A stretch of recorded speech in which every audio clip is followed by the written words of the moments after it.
ఉచిత ఇసుక విధానం పశ్చిమ గోదావరి జిల్లాలో ఎక్కడ అమలు జరగడం లేదని సిపిఎం జిల్లా కార్యవర్గ సభ్యులు కౌరు పెద్దిరెడ్డి మండిపడ్డారు. ఇక ప్రజాపోరు కార్యక్రమంలో భాగంగా నర్సాపురం సబ్ కలెక్టర్ కార్యాలయం వద్ద ధర్నా నిర్వహించి పలు సమస్యల పరిష్కారం కోరుతూ ఆర్డీఓ దాసిరాజుకు వినతి పత్రం అందించారు. జిల్లాలో ఇసుక కొరత వల్ల కార్మికులకు ఉపాధి లేక వస్తువులతో ఉండాల్సి వచ్చింది.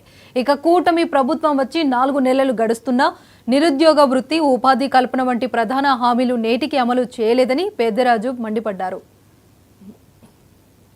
విశాఖ ఉక్కు ఫ్యాక్టరీని తాపకొండ నీళ్ళ ఈఆర్ఎస్ స్కీమ్ వర్క్ అక్కడ కార్మికులు కానీ కాంట్రాక్ట్ పద్ధతిలో పనిచేస్తున్న కార్మికులు కానీ ఈ మధ్య కాలంలో తొలగించడం జరిగింది. అనేక కార్మిక ఉద్యమాలు చేసిన తర్వాత ఆ యొక్క విషయాన్ని వెనక్కి తీసుకుంది. అంటే చాప కింద నీరులాగా ఈ రోజున విశాఖ ఉక్కు ఫ్యాక్టరీని కార్పొరేట్ సంస్థలకు అమ్మేసే విధంగా కేంద్ర రాష్ట్ర ప్రభుత్వాలు ఈ రోజు ప్రయత్నం చేస్తూ ఈ రాష్ట్ర ఆస్తిని దారాదత్తం చేస్తున్న ఈ యొక్క ప్రభుత్వాలు యొక్క ప్రజా వ్యతిరేక విధానాలు కూడా ఈ రోజు నిరసిస్తున్నాం. ఈ రోజు మహిళలపైన, చిన్నారులపైన అత్యాచారాలు జరుగుతున్నాయి. మద్యాన్ని రేట్లు తగ్గిస్తానని చెప్పారు. రేట్లు తగ్గించి షాపులకి దానికి అనుసంధానంగా బెల్ట్ షాపులను కూడా ఈ రోజున విచ్చలవిడిగా ఇచ్చి మద్యాన్ని ఏరులై పారులిస్తూ మద్యం విచ్చలవిడిగా ఈ రాష్ట్రంలో పారుదల చేసే విధంగా రాష్ట్ర ప్రభుత్వం వ్యవహరిస్తుంది. ఈ మద్య నియంత్రణ చేయాలని, మద్యంపై అదుపు ఉండాలని, మీ యొక్క మహిళలపై జరుగుతున్న దాడులను అరికట్టాలని ఈ సిపిఎం పార్టీగా డిమాండ్ చేస్తున్నాం. చంద్రబాబు నాయుడు గారు హామీ ఇచ్చారు. నేను సెంటు కాదు, జగన్మోహన్ రెడ్డి ఇచ్చినట్టు నేను 2 సెంట్లు ఇళ్ల స్థలాలు ఇస్తాను, టిక్కో ఇల్లును వెంటనే 6 నెలల్లోనే నేను ఇస్తానన్నారు. ఇంతవరకు టిక్కో ఇల్లు కానీ, ఇళ్ల స్థలాల సమస్యలు పరిష్కరించడం కానీ ఈ ప్రభుత్వం ఇంతవరకు తీసుకోలేదు. ఇటు నిరుద్యోగ సమస్య, మన ఈ యొక్క రాష్ట్రంలో ఇసుక సమస్యతో భవన నిర్మాణ రంగం కుదేలైపోయింది. దాదాపుగా 30 రంగాల కార్మికులు దీనికి అనుసంధానంగా ఆధారపడి ఉన్నారు. ఈ రోజున ఉపాధి లేక అనేక ఇబ్బందులు పడుతున్నారు.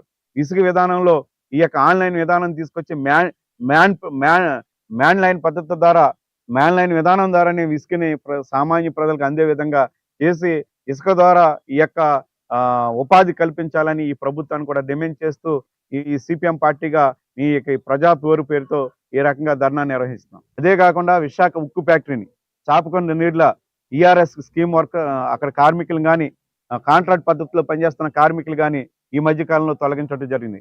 అనేక కార్మిక ఉద్యమాలు చేసిన తర్వాత ఆ యొక్క విషయాన్ని వెనక్కి తీసుకుంది. అంటే చాప కింద నీరులాగా ఈ రోజున విశాఖ ఉక్కు ఫ్యాక్టరీని కార్పొరేట్ సంస్థలకు అమ్మేసే విధంగా కేంద్ర రాష్ట్ర ప్రభుత్వాలు ఈ రోజు ప్రయత్నం చేస్తూ ఈ రాష్ట్ర ఆస్తిని దారాదత్తం చేస్తున్న ఈ యొక్క ప్రభుత్వాలు యొక్క ప్రజా వ్యతిరేక విధానాలు కూడా ఈ రోజు నిరసిస్తున్నాం. ఈ రోజు మహిళలపైన, చిన్నారులపైన అత్యాచారాలు జరుగుతున్నాయి. మద్యాన్ని జనసేన కానీ, టీడీపీ కానీ చెప్పలేని పరిస్థితి ఉంది. అంచేత ఈ రాష్ట్ర ప్రజలు చాలా ఆందోళనకరంగా ఉన్నారు. అంచేత ఆ ఆందోళన పోగొట్టి దాన్ని కాపాడాలని చెప్పేసి మేము చెప్తా ఉన్నాం. అలాగే జమిలి ఎన్నికలు, ఈరోజు కేంద్ర ప్రభుత్వం ఒకే దేశం ఒకే ఎన్నిక అని చెప్తా ఉంది. దానివల్ల ఖర్చు తగ్గుతాయని చెప్తా ఉంది. ఈ రోజున అనేక మంది మేధావులు, నిపుణులు చెప్పేది ఏమంటే ఒకేసారి ఎన్నికలు జరిగితే ఖర్చులు తగ్గవు, ఖర్చులు పెరుగుతాయని చెప్పి చెప్తూ ఉన్నారు. ఎందుకంటే ఇప్పుడున్న ఈవీఎంలు కానీ లేకపోతే ఇతర అన్నీ కూడా ఇంకా అదనంగా కొనుగోలు చేయాలి. అలాగే సిబ్బందిని కూడా అదనంగా పెంచుకోవాలి.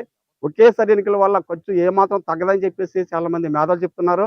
అంతేకాదు ఈ రోజున అలా జరిగితే ప్రజాస్వామ్యానికి పెద్ద అవరోధం ఏర్పడే పరిస్థితి కూడా ఉంది.